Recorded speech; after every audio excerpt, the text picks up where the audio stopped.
July 9న జరిగే సార్వత్రిక సమ్మెకు జయప్రదం కోసం ప్రజా సంఘాల ఆధ్వర్యంలో రౌండ్ టేబుల్ సమావేశం నిర్వహించడం జరిగింది. ముఖ్యంగా ఇందులో వచ్చిన ప్రజా సంఘాల నాయకులు జరగబోయే సార్వత్రిక సమ్మెలో ఎక్కడికక్కడ మండలాల వారీగా ప్రజా సంఘాల నాయకులు పాల్గొని విజయవంతం చేస్తామని చెప్పడం జరిగింది. కేంద్రంలో బీజేపీ అధికారం మూడోసారి వచ్చిన తర్వాత దూకుడుగా వ్యవహరిస్తూ ఉంది. ఇవాళ ప్రైవేటీకరణకు యాజ్యం పోస్తూ ఉంది. అదేవిధంగా ఇవాళ ప్రైవేటీకరణకు యాజ్యం పోస్తూనే విద్య వైద్యాన్ని కూడా పూర్తిగా ప్రైవేటీకరణ చేస్తూ ఉంది. ఇవాళ 4 లేబర్ కోడ్లను తీసుకొని వచ్చింది. ఈ 4 లేబర్ కోడ్లను రద్దుకై ఏదైతే ఇవాళ 29 చట్టాలు పునరుద్ధకై జరిగే జూలై 9 సార్వత్రిక సమ్మెలో కార్మికులు ప్రజలు పాల్గొని విజయవంతం చేయాలనేదే రౌండ్ టేబుల్ నిర్ణయం చేయడం జరిగింది. అదేవిధంగా ఇవాళ ఏదైతే ఈ కోడ్లను తీసుకొని వచ్చిందో మాట్లాడొద్దు, అడగొద్దు, సంఘం పెట్టొద్దు, ఏదైతే సమ్మె చేయొద్దు, జీతాలు ఎంత ఇస్తే అంత తీసుకోవాలి, యజమానులకు అనుకూలంగా చేసే కోడ్లను ఇవాళ కేంద్ర ప్రభుత్వం తీసుకొని రావడం జరిగింది. ఏదైతే సమ్మె చేస్తే రేపు రానున్న కాలంలో సంఘం పెట్టుకున్న ఏదైతే యజమానికి అనుకూలంగా ఉండాలి, ఇవాళ కార్మిక వ్యతిరేక విధానాలను బీజేపీ ప్రభుత్వం విధానాలు తీసుకొచ్చింది. ఇవాళ ప్రజలపై భారాలు పెడుతూ ఉంది, పెద్దలకేమో రాయితీలు ఇస్తూ ఉంది. గ్యాసు, పెట్రోల్, డీజిల్ ఇవాళ ధరల మీద ధరలు విపరీతంగా ప్రజలపై భారాలు మోపింది.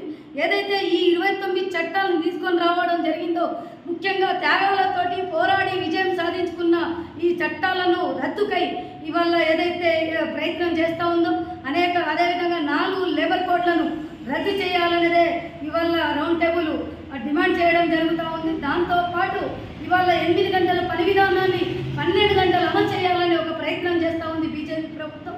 దీన్ని వ్యతిరేకిస్తూ జరగబోయే ఏదైతే జూలై 9న జరిగే సార్వత్రిక సమ్మెలో ప్రజా సంఘాలు కూడా పాల్గొని విజయవంతం చేయాలనేది రౌండ్ టేబుల్గా నిర్ణయం చేయడం జరిగింది. ఈరోజు ప్రజా సంఘాల ఆధ్వర్యంలో సిఐటియు జిల్లా కార్యాలయంలో రౌండ్ టేబుల్ సమావేశం జరిగింది.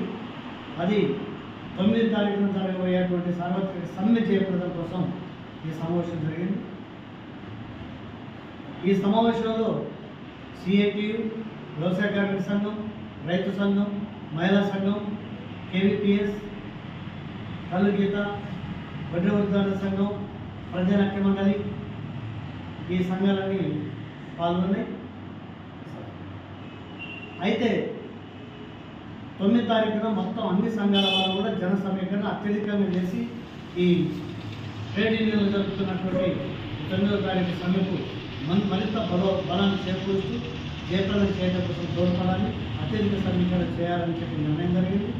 అలాగే అన్ని మండల కేంద్రంలో మొత్తం జిల్లా అంతటా కూడా ప్రచారాన్ని దీన్ని పూర్తి చేయాలి. అదే 9వ తారీఖున కూడా ఎక్కడికక్కడ కూడా దీని ప్రచార కార్యక్రమం కూడా మలచాలని చెప్పి ప్రదర్శన చేయాలని చెప్పి ఈ సమావేశం నిర్ణయించుకున్నది. ఈ విధంగా జిల్లాలో ఉన్నటువంటి అన్ని సంఘాలు, ఇతర ప్రజానీకం, ఇబ్బందులు పడుతున్నటువంటి ప్రజలు అందరూ కూడా రోడ్ల నుంచి రావాలి.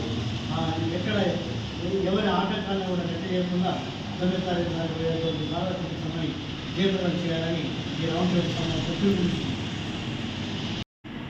ఈరోజు ప్రజా సంఘాల ఆధ్వర్యంలో నరేంద్ర మోడీ అనుసరిస్తున్నటువంటి కార్మిక, రైతు, ప్రజా వ్యతిరేక విధానాలను నిరసిస్తూ సిఐటియు నిజామాబాద్ కార్యాలయంలో రౌండ్ టేబుల్ సమావేశం నిర్వహించడం జరుగుతూ ఉంది. ప్రధానంగా కార్పొరేటీకరణను ప్రోత్సహిస్తూ ఉంది. ఈ దేశంలో ఉన్నటువంటి ప్రజల మీద భారాలు మోపుతూ ఉంది. అంతేకాదు ఈరోజు కార్మికులు సాధించుకున్నటువంటి చట్టాలను నిర్వీర్యం చేస్తూ మరి చట్టాన్ని ముందుకు తీసుకుపోవడానికి ప్రయత్నం చేస్తూ ఉంది. రైతులు సాధించుకున్నటువంటి చట్టాలని అట్లాగే రైతులకి ఇచ్చినటువంటి హామీలు అమలు చేయాలని చెప్పేసి వ్యవసాయ కూలీలకి